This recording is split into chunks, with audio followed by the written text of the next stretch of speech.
नमस्कार। आज मैं फिर आपको एक और क्राइम की घटना सुनाने वाला हूँ, बताने वाला हूँ, जो उसी दरमियान की है जब मैं डीआईजी रेंज बरेली हुआ करता था। आज का जनपद है बदायूं, थाना है उझानी। रात में करीबन 8:30 बज रहे थे और गांव अलापुर चमारिन के रहने वाले नन्हे सन ऑफ कालीचरण थाने पर आए। उन्होंने बताया कि उनका भाई अंगद सिंह पिछले 5 सालों से मोहल्ला संजय नगर बरेली में मकान लेकर रह रहा था। लगभग 1.5 साल पहले उसने नवादा गौटिया, जो बरेली में ही एक गांव है, वहां पर एक प्लाट खरीदा था। इस बात को लेकर उसके साले जसवीर, पप्पू और उमेश उससे रंजिश मानने लगे थे और इस मामले में मेरे भाई की पत्नी भी जसवीर का साथ देने लगी थी, जिससे दुखी होकर अब से 15 दिन पहले मेरा भाई अपनी पत्नी और बच्चों को लेकर गांव आ गया था। आज शाम 7 बजे मैं और मेरा भाई खाना खाकर जंगल में अपने ट्यूबवेल पर सोने के लिए चले गए।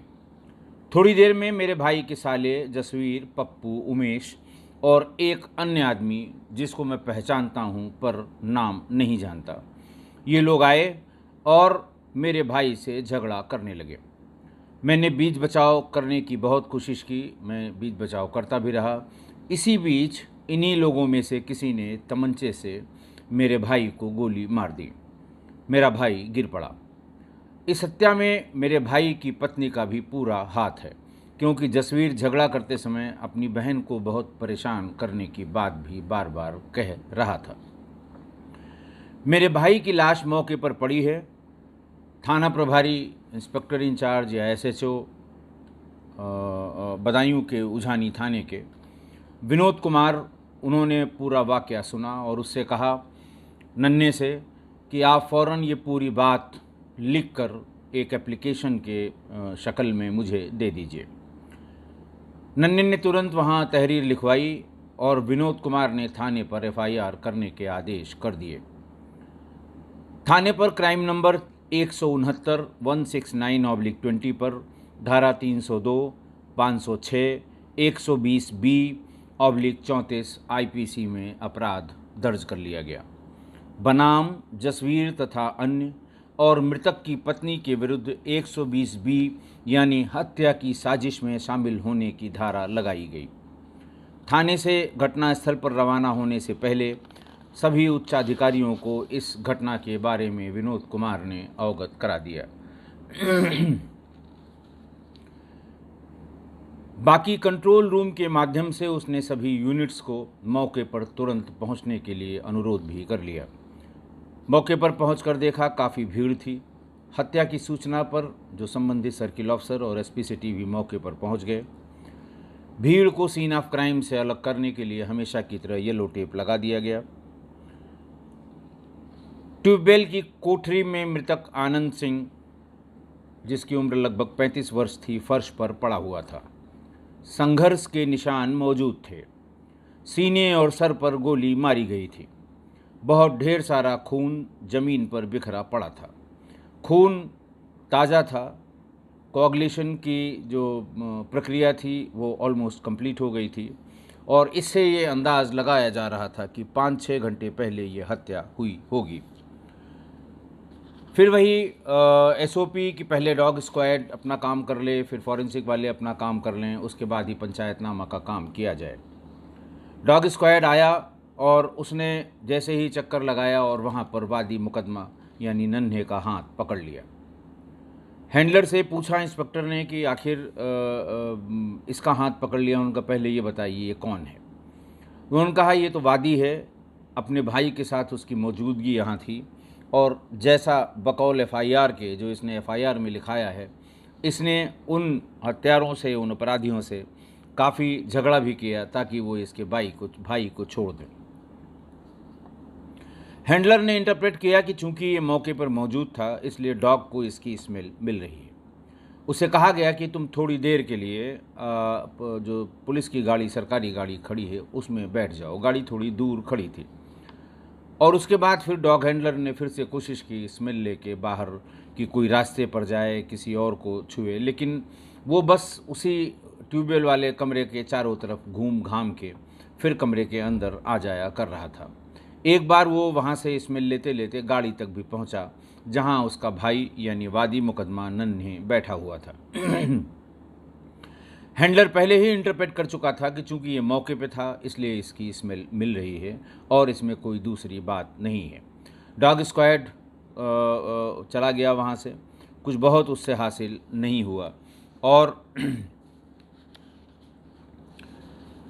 जो उसका हैंडलर था उसने यही बताया कि चूंकि ये मौके पे था इसलिए उस अपराधी के स्मेल को बहुत ज़्यादा ये ट्रैक नहीं कर पा रहा है और उससे कंफ्यूज हो रहा है, क्योंकि अपराधियों के 2-4 मिनट के समय के बजाय ये काफ़ी देर तक मृतक के साथ यहाँ पर रहा था। डॉग स्क्वाड ने अपना ये ऑब्जर्वेशन किया और उसके बाद चला गया। फॉरेंसिक वालों ने भी अपना काम किया, फ़ोटो वीडियो जैसे बनाते हैं बनाया, फिजिकल एविडेंस को बहुत तलाश किया पर कोई नहीं मिला। गोलियां 2 लगी थीं, तो यदि एक ही कट्टे से फायर हुआ हो तो एक खोखा वहाँ पर यानी एम्प्टी कार्टिज की वहाँ पर मिलनी चाहिए थी, और अगर एम्प्टी नहीं मिली इसका मतलब कि 2 कट्टों का इस्तेमाल किया गया है। तभी एक एक गोली कट्टे में डाल के उससे फायर करके मैं कारतूस के वो तमंचे लेकर लोग चले गए होंगे। तो यही पॉसिबिलिटी थी कि खोखा हत्या करने वाले अपने साथ ले गए या 2 तमंचों का प्रयोग हुआ। फॉरेंसिक वाले भी ब्लड सैंपल और फोटो वीडियो लेकर चले गए।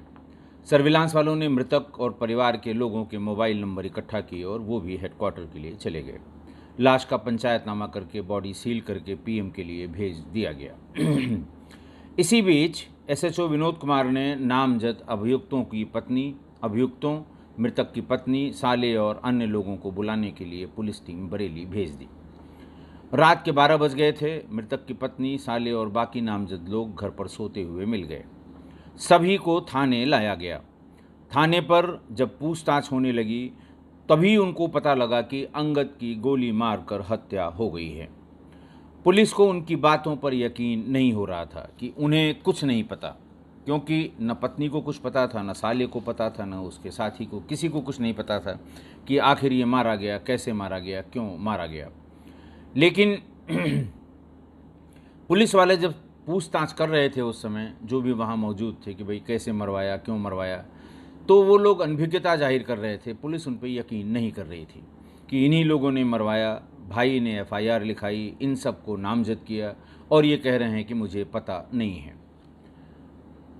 8 जुलाई दोपहर पीएम शुरू हो गया और शाम को 4 बजे तक बॉडी मृतक के भाई को हैंडओवर कर दी गई। बॉडी लेकर नन्हे और गांव वाले गांव आ गए और अंतिम संस्कार की तैयारी होने लगी। नामजद और मृतक की पत्नी ने थाने पर बैठे बैठे ये रिक्वेस्ट की कि मुझे अपने पति के अंतिम दर्शन के लिए मेरे गांव ले चला जाए। थाने और बाकी थाने के लोग और जो वहाँ वरिष्ठ लोग थे, थाने के प्रभारी अधिकारी के अतिरिक्त, उनकी ये राय थी कि इसको वहाँ पर न ले जाया जाए, क्योंकि पूरा गांव ये जानता है, वहाँ हल्ला हो चुका है कि इसी ने अपने पति को मरवाया है। वहाँ जाने पर इसके साथ लोग दुर्व्यवहार कर सकते हैं। एसएचओ ने कहा कि नहीं, इसका हक है, पति के अंतिम दर्शन करना इसका हक है, ये उसकी पत्नी है। अब इसने मरवाया है कि नहीं मरवाया है, अभी सिर्फ एफआईआर हुई है, विवेचना से अभी तक कुछ पता नहीं लगा है। जब तक पूरी विवेचना न हो जाए ऐसा कहना उचित नहीं है। और मुझे लगता है कि मैं स्वयं इसको लेकर जाऊंगा, वहाँ इसके पति का अंतिम दर्शन ये उसको देख ले और फिर वापस ले आऊँगा, फिर विवेचना के बाद जो होगा वो देखा जाएगा। पत्नी को लेकर मृतक की पत्नी को लेकर गांव में इंस्पेक्टर पहुंचे तो पत्नी ज़ोर ज़ोर से चिल्लाने लगी, रोने लगी। वाजिब भी था, सही भी था और बड़ा नेचुरल भी था। पर लाश के पास मौजूद महिलाओं ने कहा कि इसको क्यों मुंह दिखवा रहे हैं, इसने तो मरवा दिया, अब क्या देखने आई है। सामान्य रूप से जो लाश कभी इस तरह से रखी जाती है लोग रोते भी लगते हैं और कोई निकट का आदमी इसी बीच में आ जाता है तो पास में बैठी महिलाएं या पुरुष वो चेहरे से चद्दर को हटा देती हैं। हमेशा मुंह खोल के घर के भीतर कम से कम लाश को लोग नहीं रखते हैं, चद्दर से ढक के रखते हैं। अगर कोई रिक्वेस्ट करता है, कोई देखना चाहता है, या उनको पता है कि मृतक की बेटी, बहन या भाई कोई आए हैं, तो अपने आप उस चेहरे से चादर को हटा दिया जाता है ताकि वो देख सकें। जब ये पत्नी उनके पास पहुंची सामने, तो किसी ने भी चादर हटाने की जहमत नहीं की, किसी ने चादर नहीं हटाया। सबके मन में ये था कि इसी ने मरवाया है, क्या करने यहाँ आई है। लेकिन और विरोध भी करना शुरू किया कि इसको हटाओ यहाँ से, इसी ने मरवाया है। इस पर इंस्पेक्टर ने इंटरवीन किया, उसको पास तक ले गए और उसने स्वयं चादर को हटाकर लिपट कर रोने लगी। जल्दी ही उसको थाने वापस भेज दिया गया और परिजन लाश लेकर शमशान की ओर चल दिए। अंतिम संस्कार के बाद फिर पूछताछ शुरू हुई। रात में ही पोस्टमार्टम रिपोर्ट भी आ गई। बड़ा नेचुरल था कि उसमें था cause of death due to shock and haemorrhage as a result of gun shot injury, यानी आग्नेयास्त्रों से चोट के कारण सदमे और अत्यधिक रक्तस्राव की वजह से इस व्यक्ति की मृत्यु हुई है, ऐसा पीएम रिपोर्ट में अंकित किया गया। थाने पर बैठे नामजद लोगों से एक एक करके पूछताछ शुरू हुई। जसवीर और पप्पू ने पहले राउंड से जब पहले राउंड की पूछताछ शुरू हुई तो दोनों ने किसी भी जानकारी होने से साफ इनकार कर दिया। यही बताया कि मैं बदायूं गया ही नहीं, आज पूरा दिन बरेली में रहा। वह हत्या के समय जहाँ जहाँ जाना बता रहे थे उसे सिलसिलेवार पूछताछ करने वाला नोट कर रहा था और जानबूझकर उसी चीज़ को बार बार पूछ रहा था कि अगर ये बनाई हुई बात होगी तो कहीं न कहीं ये मिस करेगा, कहीं न कहीं ये गलती करेगा। लेकिन जितनी बार इन दोनों से पूछा गया, उन्होंने सिलसिलेवार वही जगहें बताईं जहाँ दिन में वो जाना अपने आप को बता रहे थे। कहीं दोनों में से कोई भी इस क्रोनोलॉजिकल ऑर्डर से डेविएट नहीं हुआ। मृतक के पत्नी ने भी कोई बात होने और भाई से 2 दिन से कोई बात न होना बताया कि मेरे अपने भाइयों से इधर 2 दिन से कोई बात नहीं हुई, न ही मैं गया, न ही इस तरह की बात जो एफआईआर में बताई जा रही है वैसी कोई बात है। प्लॉट ज़रूर लिया है, प्लॉट उन्होंने अपने पैसे से लिया है और उसमें किसी की नाराज़गी होने का कोई प्रश्न ही नहीं उठता है। ये और बताया बाकी सब लोगों ने कि अभी कुछ दिन पहले ही मृतक के पिता की मृत्यु हुई थी। उस समय मृतक अपनी पत्नी और बच्चों के साथ घर गया था।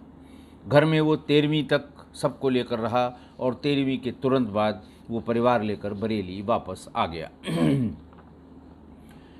पत्नी ने ये भी बताया कि पिताजी के रहते गांव में खेती के उपज का जो हिस्सा है पिताजी बुलवा लेते थे और मृतक वहां चले जाते थे, हिस्सा लेके या तो वहीं बेच लेते थे या उसको किसी ट्रैक्टर या किसी गाड़ी से लेकर बरेली आते थे, यहाँ उसको डिस्पोज ऑफ करते थे।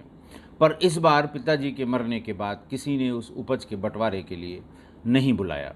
वो परेशान थे और ये कह रहे थे कि किसी दिन वहाँ जाकर भाई साहब से बात करूँगा कि इस बार क्या हुआ जो मुझे उपज की बंटवारे के लिए नहीं बुलाया गया और न ही मेरा हिस्सा दिया गया। लेकिन वो कब चले गए बदायूं न मुझे बताया न मुझे पता है। पूछताछ करने वाले थक हार गए तो इंस्पेक्टर से बताया कि ये तो जरा सा भी टस से मस नहीं हो रहे हैं जितने नामजद हैं। और सबसे बड़ी बात बताई कि घटना के बाद सभी, जब रेड हुई थी तो सभी अपने घरों में सोते हुए मिले थे। ये बड़ा अननेचुरल है कि कोई हत्या करके वहाँ से आएगा और इत्मीनान से सोता हुआ गहरी नींद में मिलेगा। ऐसा हो नहीं सकता है। मानसिक रूप से वो चाहे खुश हो चाहे नाराज़ हो, जब वो ऐसा काम करके आएगा तो उसे नींद उस रात कम से कम नहीं आ सकती। पर एफआईआर की स्टोरी इतनी परफेक्ट है कि कहीं कोई शक की गुंजाइश नहीं है, ऐसा इंट्रोगेट करने वालों ने, जो पूरी टीम थी, उसने इंस्पेक्टर को बताया। थाने पर एक पद एसएसआई का होता है, सीनियर सब इंस्पेक्टर का। पुराने ज़माने में इन्हें नायब दरोगा भी कहते थे। नायब दरोगा यानी दरोगा से ठीक एक स्तर नीचे का छोटा दरोगा। उससे राय ली गई तो उसने राय दी इंस्पेक्टर को कि वादी मुकदमा ने नामजद एफआईआर की है। उसके विवरण में हत्या का कारण, साजिश और पात्र सब परफेक्ट हैं। कहीं कोई लूप होल हम लोगों को अभी तक बातचीत में, मौके की विज़िट में और इन लोगों से पूछताछ में नहीं मिला है। सारे नामज़द थाने पर हैं। किसी को कोई प्रयास भी नहीं करना पड़ेगा इन्हें जेल भेज दिया जाए। वादी ने कहा है कि घटना को बताने के लिए उसके पास 4 गवाह भी हैं। अगर गवाह भी अपनी गवाही दे देंगे फिर कोई ऑप्शन नहीं होगा। बेहतर यही है कि नामज़द मुलजिम हैं, एफआईआर है इनके खिलाफ, सभी थाने पर हैं, इनको जेल भेज दीजिए। और अगर ये घटना में नहीं हैं तो अदालत से छूट जाएंगे, इसमें हमारा क्या जाता है। इंस्पेक्टर ने कहा कि बात तुम्हारी ठीक है, पर जब कोई सबूत या क्लिंचिंग एविडेंस इनके खिलाफ नहीं मिल रहा है तो ऐसे कैसे इनको जेल भेज दें। कुछ तो लिखा पढ़ी करनी पड़ेगी, अदालत कुछ तो देखेगी। फिर उन्हें याद आया कि सर्विलांस वालों से एक बार पूछ लेते हैं कि इनकी लोकेशन कहाँ थी। उन्होंने सर्विलांस के इंचार्ज को फ़ोन किया और ये पूछा कि ज़रा ये देखिए कि नामज़द व्यक्तियों की लोकेशन घटना वाले दिन कहाँ कहाँ रही है। सर्विलांस वालों ने बताया कि साहब अभी तो नंबर ले आए हैं, अभी मेल किया है और आज शाम तक उम्मीद है कि सीडीआर आ जाएगी, तब हम आपको आपकी क्वेरी का जवाब दे देंगे। एसएसआई से इंस्पेक्टर ने कहा कि अगर इनकी सबकी लोकेशन घटना स्थल पर मिल जाती है फिर शक की कोई गुंजाइश नहीं होगी एफआईआर की थ्योरी पर, और फिर हम सभी को जेल भेज देंगे। अगर ये बेगुनाह हैं तो अदालत में साबित कर लेंगे।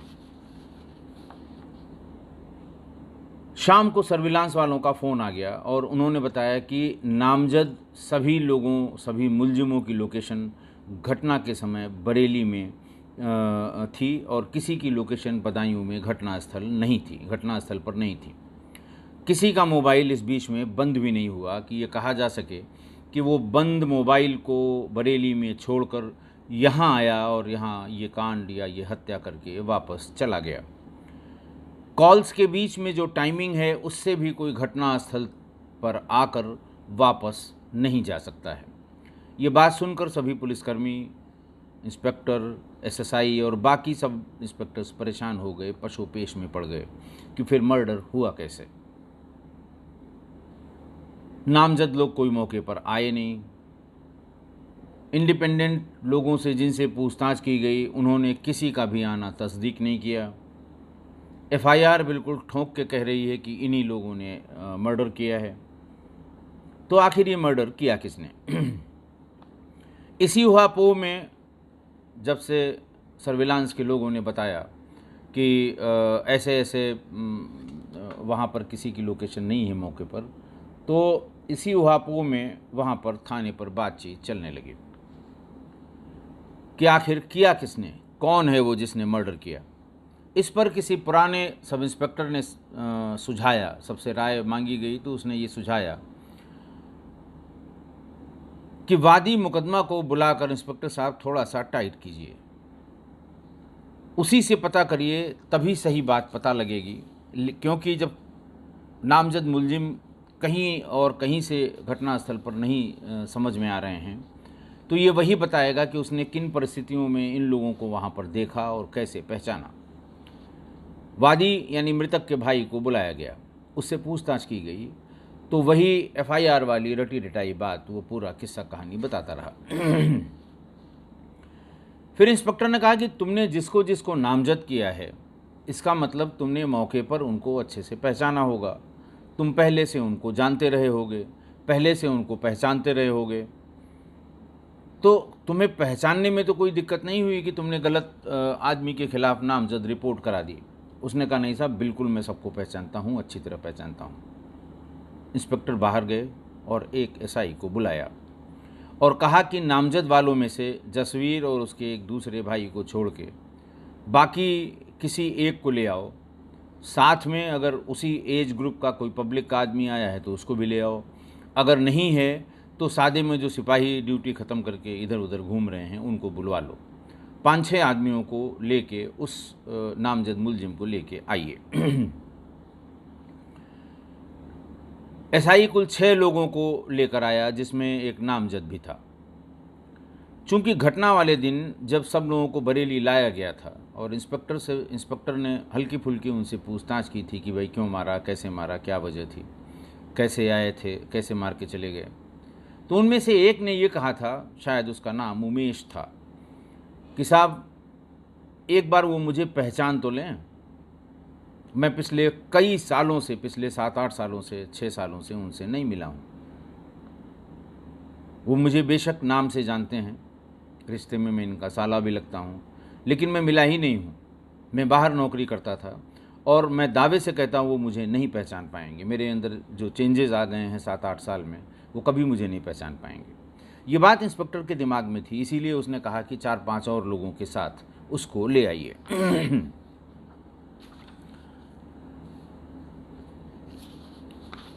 जब 5 लोग इंस्पेक्टर के कक्ष में लाए गए तो नन्हे से कहा गया, इंस्पेक्टर ने कहा कि पहचानो इनमें से कौन तुम्हारा नामजद मुलजिम है। नन्हे के पसीना छूटने लगा और ज़्यादा दबाव डालने पर, ज़्यादा कहने पर कि भाई तुम तो बार बार ताल ठोक के कह रहे थे कि मैं सबको पहचानता हूँ, पहले से जानता हूँ, अच्छी तरह पहचानता हूँ, मौके पर आए थे, मेरा झगड़ा हुआ था, पहचानो इनमें से कौन है।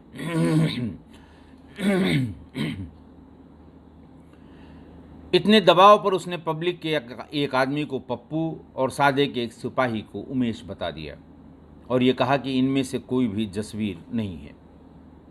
इंस्पेक्टर ने सबको बाहर किया और नन्हे को रोक लिया, दरवाज़ा बंद किया और फिर बिना ब्रेक किए उसकी कुटाई शुरू कर दी।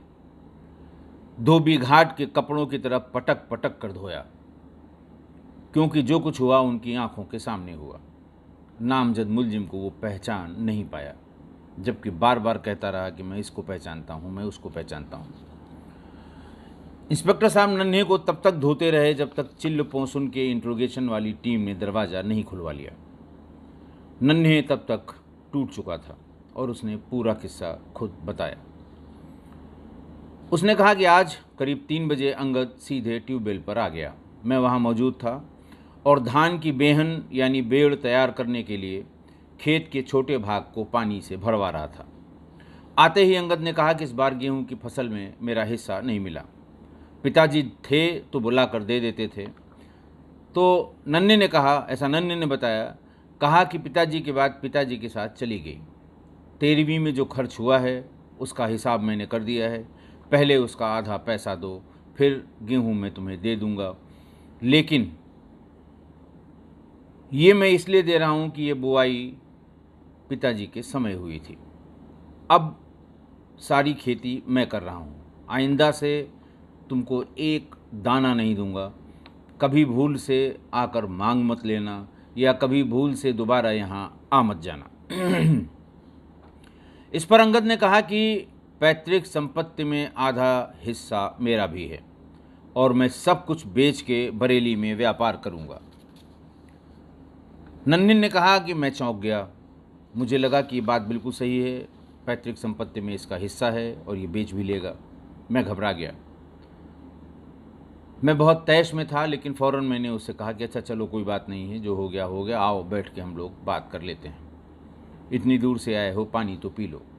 ये कह के ट्यूबवेल के कमरे में ले गया और वहाँ पर गुड़ ढूंढने के बहाने उसने कट्टा निकाल लिया और पलटकर बिना कुछ सोचे हुए अंगद पर कट्टे से फायर कर दिया।